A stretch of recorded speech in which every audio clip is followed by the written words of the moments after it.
Welcome to News Stripped Down, where I dig through the news and weed out all the nonsense so you guys don't have to. 30 minutes or less. Why? Because anything longer than that's probably just BS, anyways. Today is Tuesday, August 18th. It's 2026, you guys. It is 21 degrees Celsius. That is 69.8 degrees Fahrenheit to you guys down in the States. So, yeah, let's start off with some birthdays.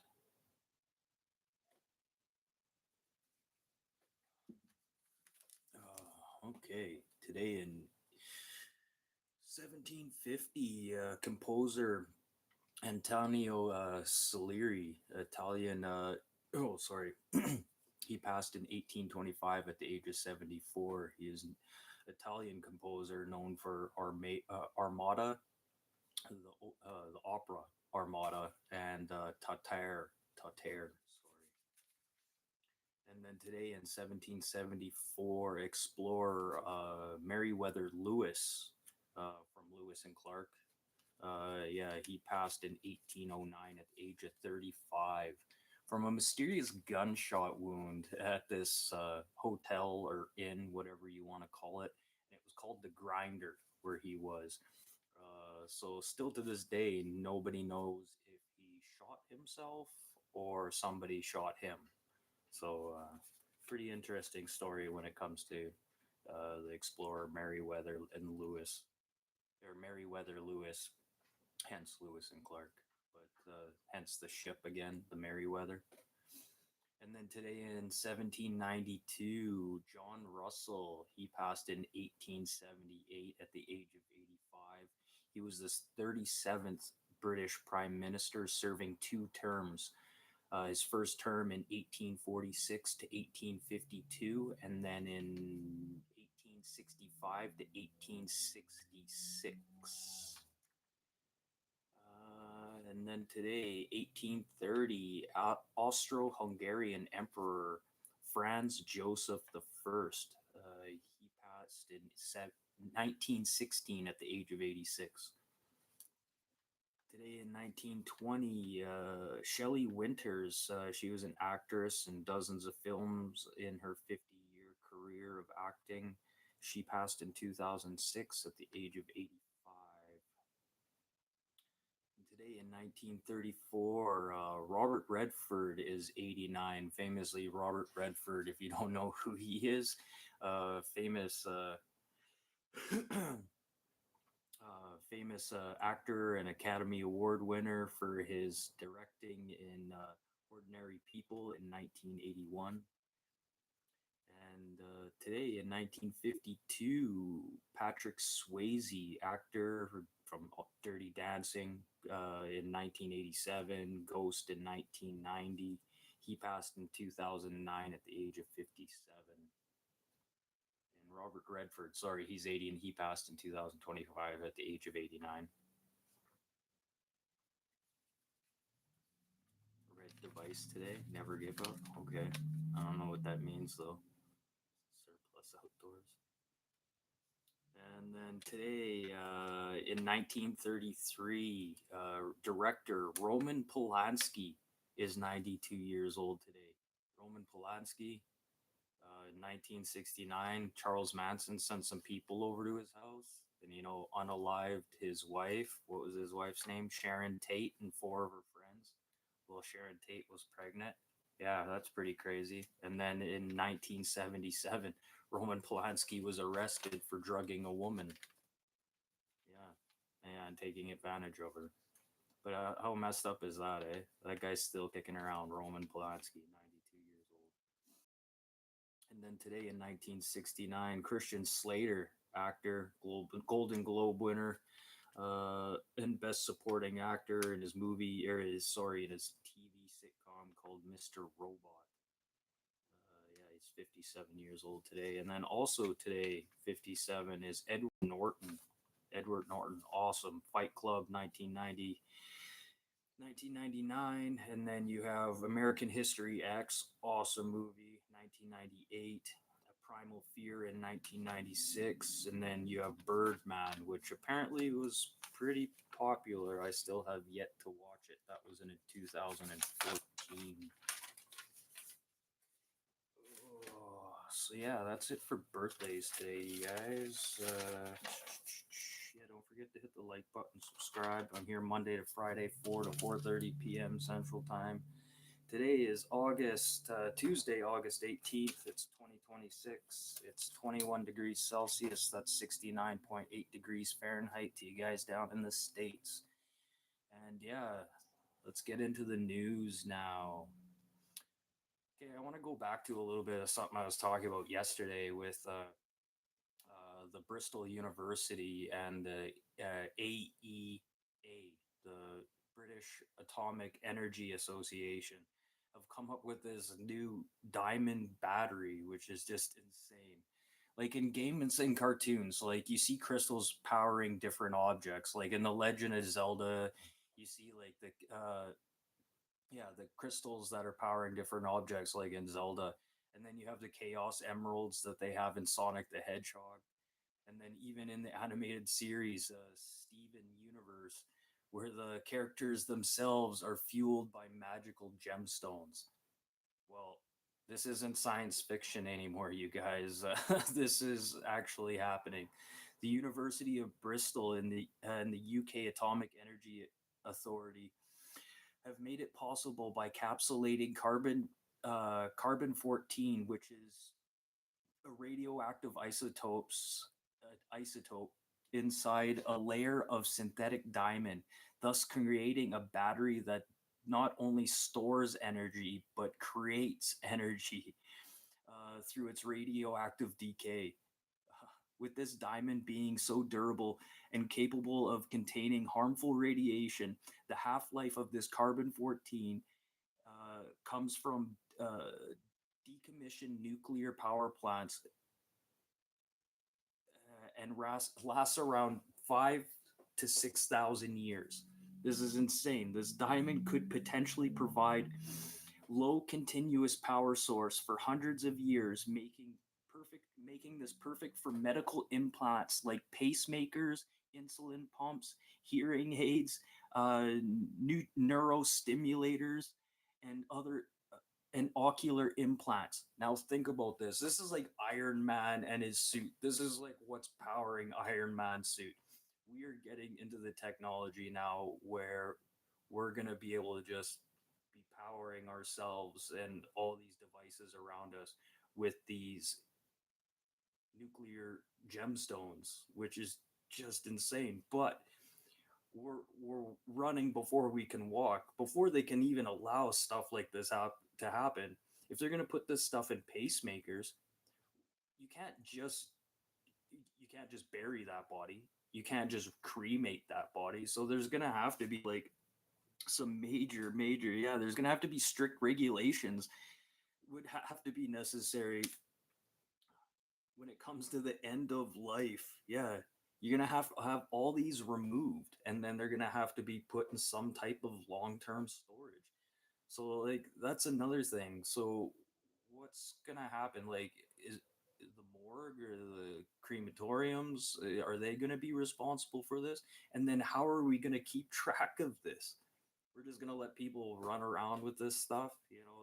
With the good things that can be done with this, there's gonna be a lot of sinister things that could be done with this new gemstones. They're calling it a beta voltic diamond battery. Beta voltic diamond battery is what they're calling it right now. So we'll see what happens. Like I said, with all the good things that could be done with this new diamond battery, made with like leftover nuclear waste that they can't do anything with in the first place. Like this is insane.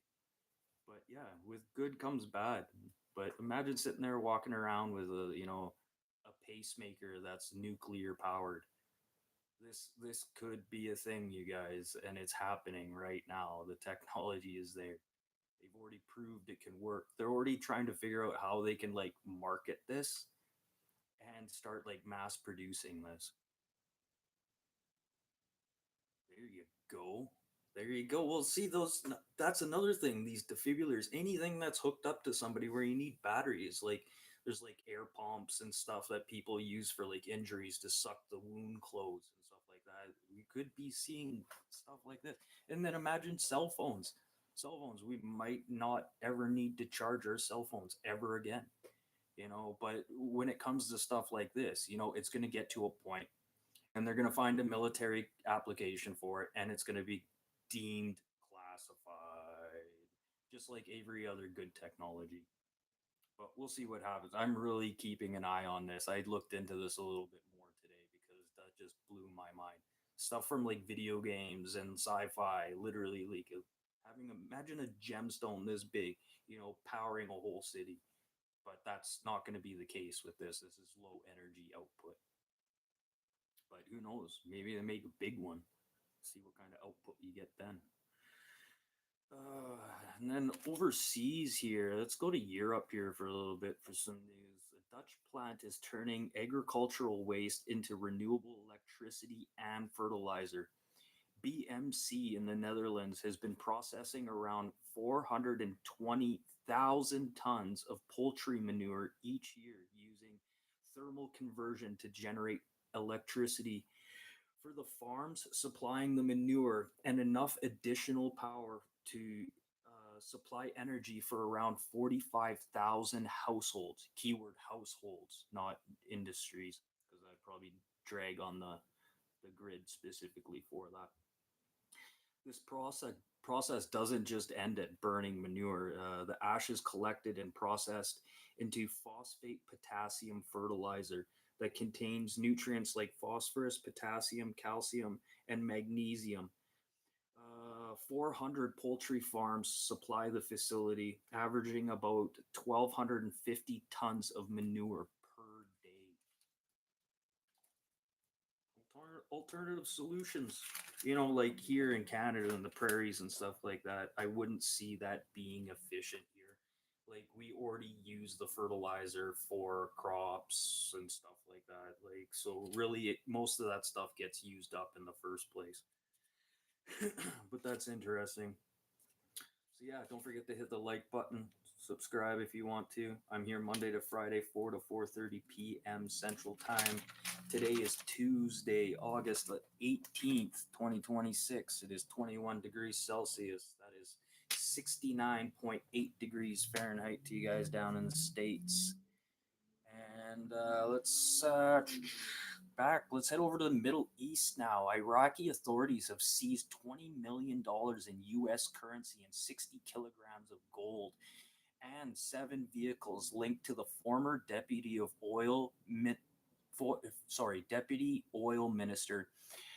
for refining affairs. Adan Aldu, or sorry, Adan Al Jumadi. Uh, Adan served as general director for Northern Refinery Company, was arrested as part of an inquiry to alleged waste and embezzlement in refinery projects overseen by the ministry. You should have seen this pile of cash, you guys.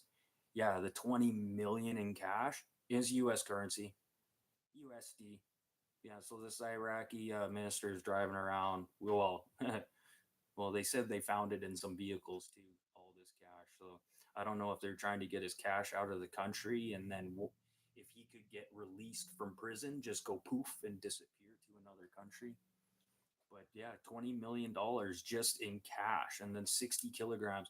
And what's funny is they said that they found $26 million, and that was including the 60 kilograms of currency or gold bars that they found. But I seen US currency, and really 60 kilograms of gold is around $8 million. So there's $2 million missing of gold or cash. Like there's something missing here because I just did the math. Yeah, it's like $8.6 million is missing from this 26 million that they said that they had recovered. But yeah, 20 million in US currency and 60 kilograms of gold. Yeah, that's 20 just over $28 million. So yeah, there's some money missing there, and they're trying to do this to prevent corruption. Well, there's $2 million missing over there already. So you're talking about corruption. It's like the pot calling the kettle black. Like I'd really like to see if they revamp these numbers. Because this can't be. Why would they do something in U.S. currency and then do gold in a different currency? You know what I mean? It doesn't make any sense. But that's the way they're listing it as.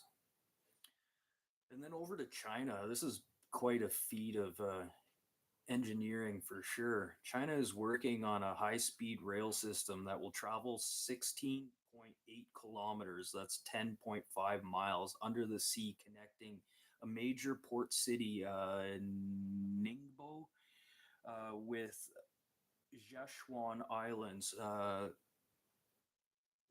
This current journey normally takes around an hour and a half to 2 hours by road or by ferry. Once opened, the travel time will drop to as little as 26 minutes between the two cities. Yeah, this all being done 92 meters below sea level, pushing levels up to 8.5 bar, which is around 123 psi. Yeah, they had to, when they're fixing the teeth on these boring machines that they're doing, they had to build a space station in front of it just to replace the teeth, the carbide teeth in there. And they could only send these guys in there was at 40 minutes at a time because of compression sickness. So they would do this for an 8 hour shift going in and out of these pressure chambers, just replacing a couple teeth at a time. And apparently, this took around 21 to 28 days to replace the teeth on. Well, this is two machines, though. You have to admit, this is two machines. I don't know if they were doing both machines at the same time, but by the sounds of it, they were. So yeah, around 21 to 28 days to replace all the teeth on these boring machines. That's insane. Yeah, but they had to build a pressure vessel in front. So you have all the elements around you not protecting you because they had to back the machine away. They don't have the protective concrete barriers or however they're supporting the tunnel up. But yeah, that's just insane. And then let's head over to Europe again here. Belgium demands to push Dutch coal plant to run harder. To Yeah, because yeah, right now, as it's sitting right now, 7.5 billion kilowatts of power is being exported from France and the Netherlands, and this is like the highest import of electricity that Belgium's had since 2015. And with like growing concerns of what's happening here right now with reactors and power supplies, Romania just started one of their coal plants up again because of the Dambu drought has forced the Cernavada nuclear power plant to completely shut down. What was that, last Thursday? I believe that completely shut down now because they tried dredging out the river, making better channels so they could get more cooling water to the plant. But all plans have failed right now. So this is really definitely showing the you know the the faults and the issues that it comes to when it comes to nuclear power. You know, everything has its faults. It's not always 100%. And now Romania is starting up their coal plant, you know, just to divert some, well, account for some of the power that they need, 100%. And then France was last week there. They had to shut down one of their nuclear power plants, the Graves Line nuclear power plant. Uh, yeah, they're starting. Yeah, they're preparing to restart the reactors after a huge swarm of jellyfish clogged the cooling system, forcing them to shut down. And right now, they're currently doing inspections and should be up and running either by possibly the end of the week or next week again. And see, again, like France, they're having issues with these jellyfish. They're having problems with keeping these reactors cool because of the massive heat waves. And then France also supplying a lot of the EU countries with power. Like, we're seeming to have a lot of issues here, like when it comes to nuclear power. You know, like, and all this talk right now, we need to start building more nuclear power plants. Well, we should be building these facilities, you know, where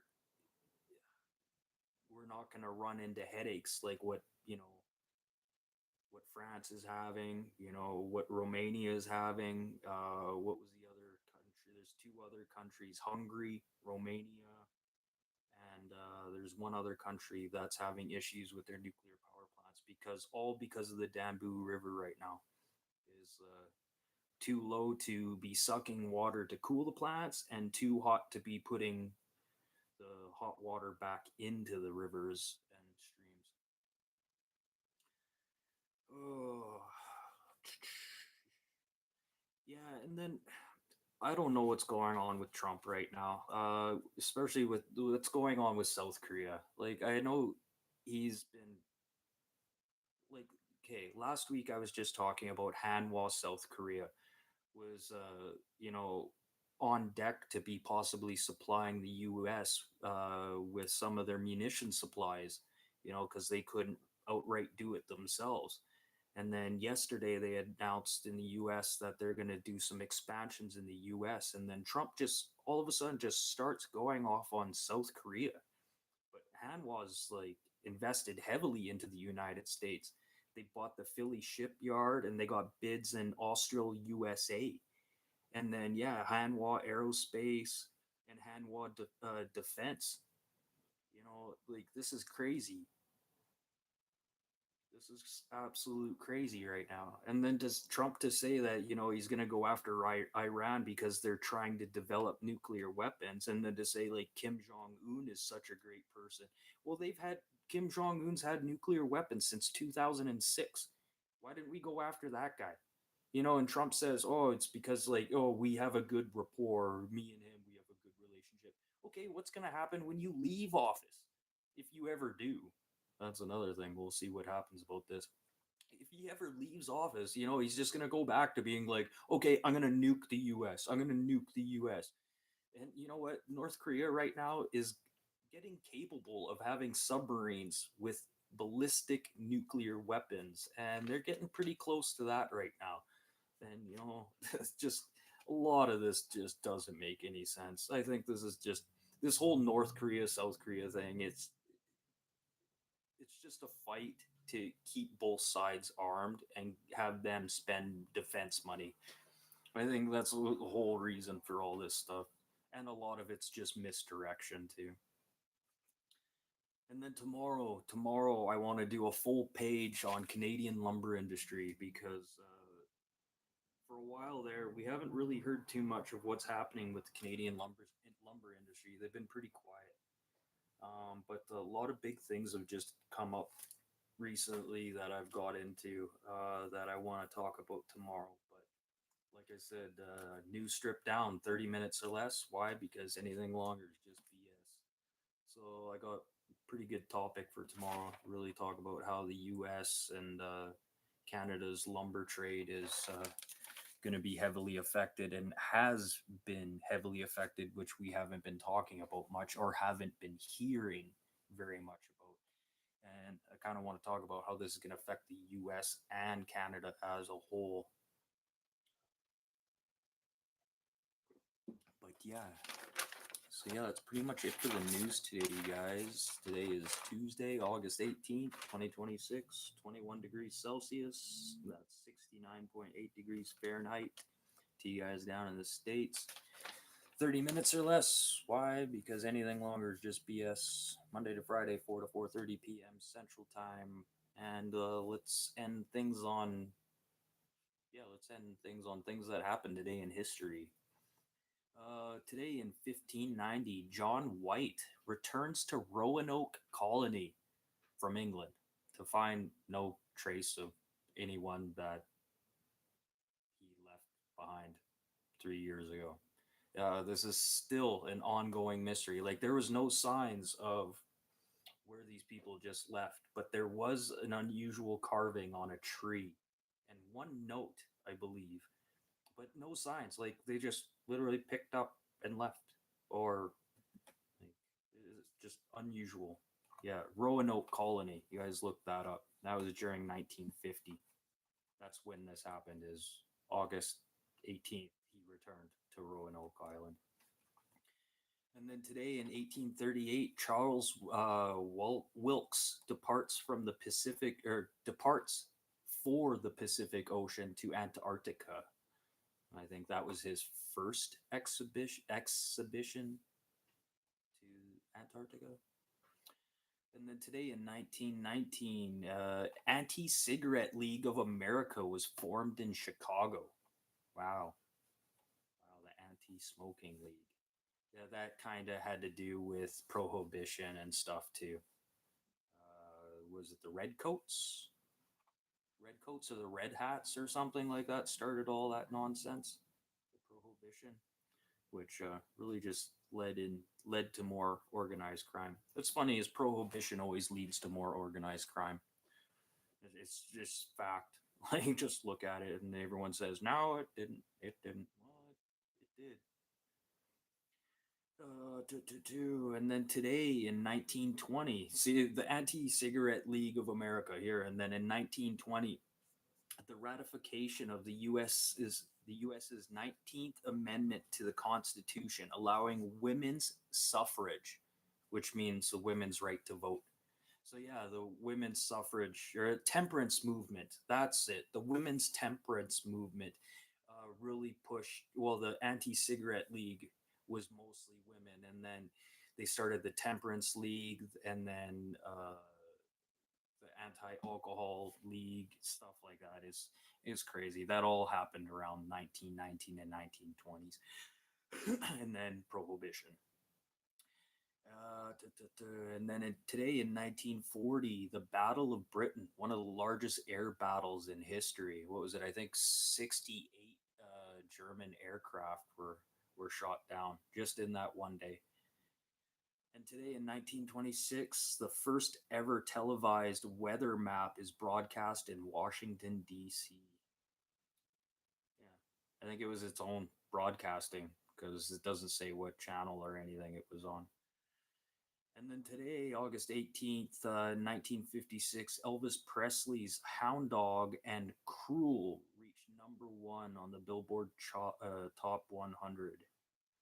And today, in August 18th, 1868, French astronomer Pierre Janssier discovers helium during an eclipse. Figure that out, eh? The guy figures out helium, discovers helium during an eclipse. But he was using these weird lenses,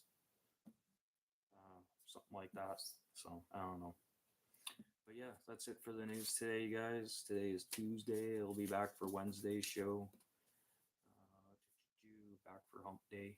But yeah, don't forget to hit the like button, subscribe. Here Monday to Friday, 4 to 4:30 p.m. Central Time. 30 minutes or less. Because anything longer is just BS. But I'll see you guys tomorrow. And if I don't see you guys, have a good week and enjoy the weather. And I don't know, just be nice to each other. Just being pricks to each other lately. And be positive. That's another thing. But anyways, I'm out of here. You guys have a good week, and I'll see you tomorrow.